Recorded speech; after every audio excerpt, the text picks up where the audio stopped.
guys, mag-prepare na ako ng aking breakfast. Ay, nakugutom na. Mag-indomie lang ako at itlog. So, yun guys.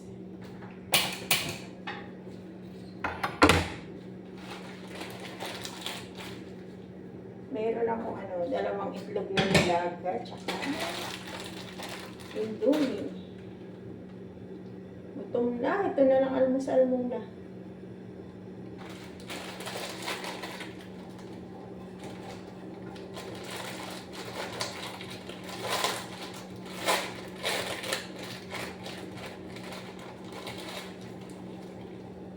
It was a time. Everything, there's nothing wrong. Yan, ganyan lang, para-paraan lang. Para-paraan lang ang pagkain dito sa tao.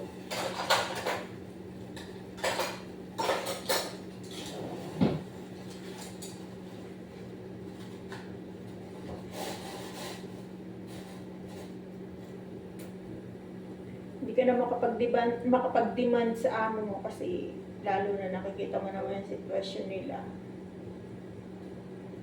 Okay na yung ikaw na lang gumawa ng paraan sa sarili mo sa pagkain. Kung ayaw mo ng pagkain nila, bumili ka. Gaya ng ginagawa ko. Hindi ko gusto yung hindi ko gusto yung pagkain namin. Kaya lagi ako may stock na gulay na kaya luto sa Pilipinas ay nagagawa ko. Dahil pera ko naman pinabibili ko. Ganun lang. Pero maswerte yung ibang mapipera yung amo nila, kompleto sila ng yung masasabi mong maraming supply ng pagkain. Dito may pagkain kaso, syempre ako, marami na akong hindi kinakain na lalo na lagi-lagi karne, hindi talaga ako pwede sa karne. Kahit sa Pilipinas, ayaw ko ng karne araw-araw. Kaya ako nang gumagastos, bumibili ko ng mga pechay, upo, palaya, yung alam kong yung gusto ko, gano'n. Kaya magtiis ka, magastos. Alam mo yung hindi ka na na-increasean kung magastos ka pa sa sarili mo. Okay lang, importante yung nakakaraos tayo.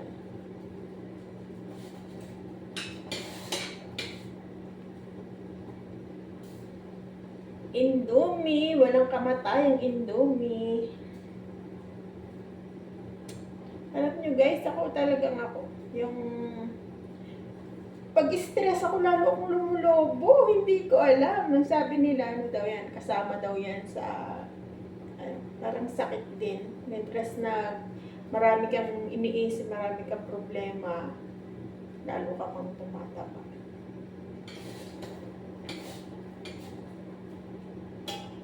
Kaya ayaw nilang maniwala may problema ako. Alam nila kung mataba, walang problema, mayroon. Magaling lang ako magdala ng problema.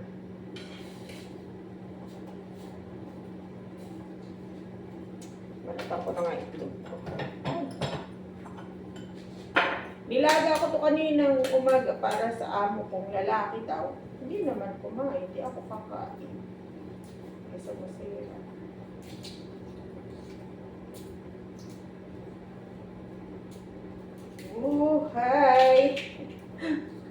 Buhay abroad. Pero malaking tulong may napanood akong isang vlog nun. Naka-live siya. Nasa US siya. Hindi raw sagot sa kahirapan ng abroad. Paano hindi sagot sa kahirapan? Dito nga ako nakaaw. Hindi mo masasabi nakaaw na at least may nabago sa buhay. Kapag ka lang, tao kang hindi ka professional na tao, na sa Pilipinas ka lang, hindi mo kikitain ng 23K isang buwan kung gaya ko, trabaho ko pananahilang. Hindi ko kikitain mo kahit anong kayod gawin ko. Kaya nagtitiis ako dito kahit na hindi ako na-increase ng amo ko. Naka 9 years ako sa kanila. 9 years na ako. Pero undecided pa na kung i-exit na ako next year, kung babalik pa. Wala pang ano. Gusto ko na sanang mag-stay sa Pilipinas, pero dami ko pa rin iniisip na ano. Kaya ano pa. Pag-isipan ko pang mabuti, mahirap yung nakapag-desisyon ako ng ura-urada na ganun, tapos nasa huli ang pagsisisi, di ba? Sino bang ayaw? Ako nga gusto ko sana makasama ko na yung mga anak ko na... Kasi isipin mo, maliliit pa yung mga anak ko nag-abroad. Ako nga yung mga dalaga na. Sana makapag-stay na din ako sa Pilipinas. Dahil ano, graduating na yung dalaga ko ngayon next year. Gusto ko sana makapag-ano na. Nung ako naman mag-asikaso sa kanila. Ganun ba? Kaso, pag-isipan pa din kung kaya na ba namin na ano.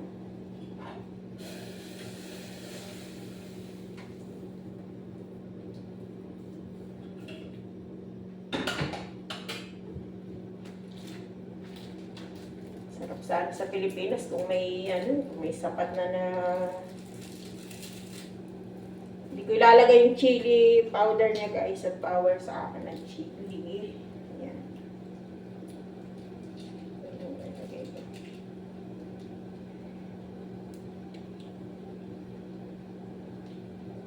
Eko.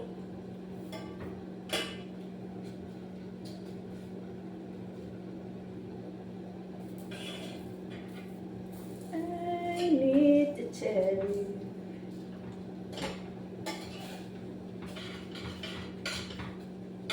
Guys,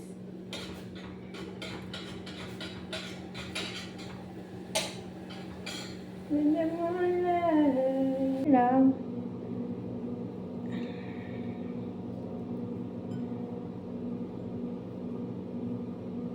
Itong amo kong babae, paluto ng itlog, hindi naman mga kinakain.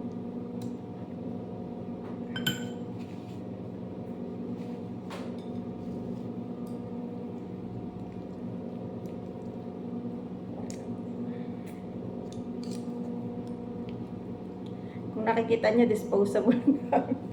Wala kasing tinidor dito. Kaya pagka meron kaming galing sa restaurant, talagang tinatabi ko eh.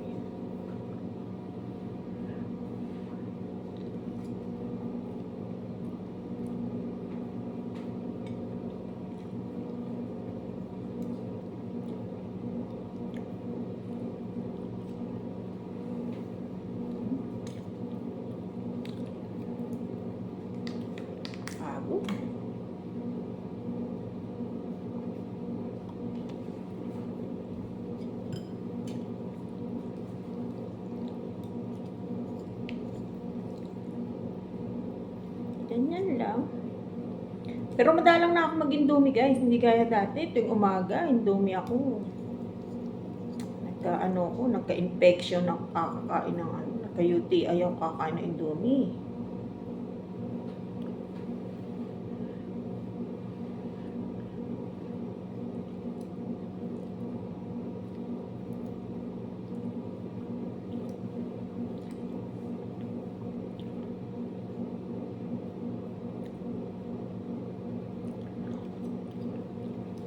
Hindi ako nagsasawa sa indomie, kaso kakasakit ako.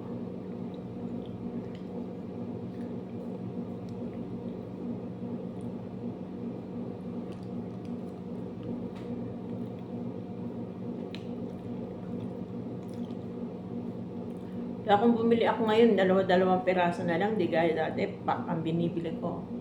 Kasi hindi ko makontrol yung sarili ko pag may nakikita akong indomie na nakatabi dito sa akin. Kaya ang ginagawa ko, padalawa-dalawang pack na lang. Ay, yung tawag doon. 2 piraso, hindi gaya dati, 1 supot yung binibili ko.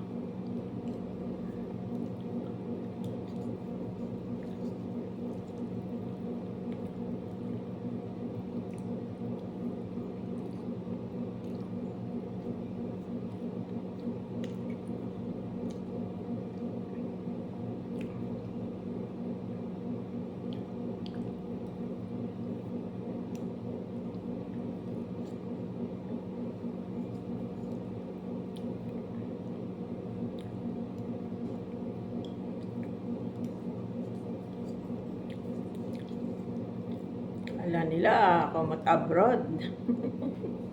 Laging masarap pagkain. Laging Indomie. Kaya lang nag-control na ako.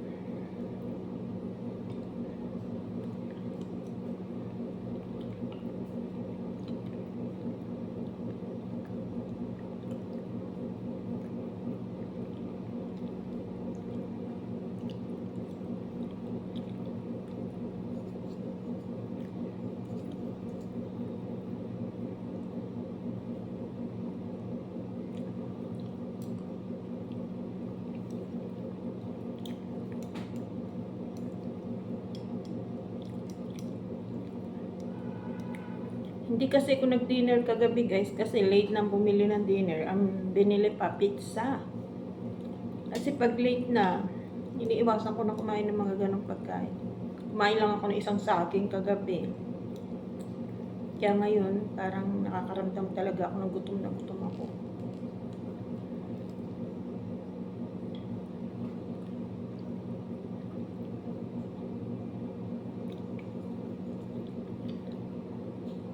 Sarap naman kasi itong Indomie eh, kaya lang hindi ako pwede lagi.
So, paano guys? Till my next vlog. Ingat po tayong lahat. Bye-bye!